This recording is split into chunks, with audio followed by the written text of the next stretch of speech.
One of the most exciting things to happen in the garden industry in the last couple of years has been the introduction of these certified non-invasive varieties of Berberis. As you probably know, Berberis thunbergi is a very tough, hardy, reliable shrub that's widely planted right throughout our region.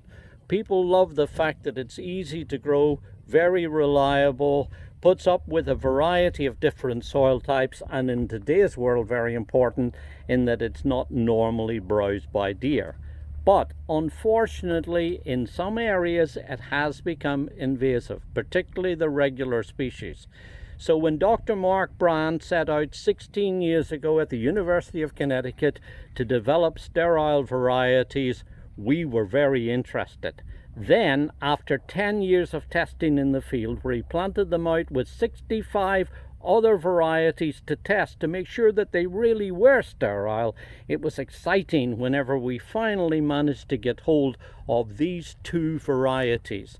Now there are two, as I say, in this series. The first one is this lovely one called Lemon Glow. Short, compact, yellow leaves. Beautiful. But look at this one. This is called Crimson Cutie. Just a really beautiful little shrub for us to be able to grow with all the hardiness, reliability, adaptability, and the fact that it's not browsed by deer. Everything that you want in a regular Berberis thunbergi variety, but now ones that we know do not seed into the landscape. Now look at this beautiful dark purplish leaves that's carried right through the whole of the growing season. In the fall, when we get cooler weather, they'll turn bright orangey red.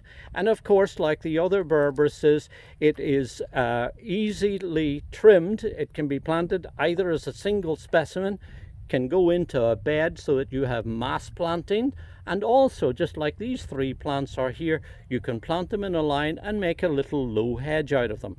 Lots of uses where you can use them in your garden. Plant them in a sunny position. You can also plant it in a partially shaded site, although you'll find that this purple leafed one won't be quite as bright with the more shade. So therefore it's better probably to keep it out in at least a certain degree of sun. Like I say, highly reliable, and we're very excited to be able to tell you about these wonderful worry-free Berberises. This is Berberis Crimson Cutie.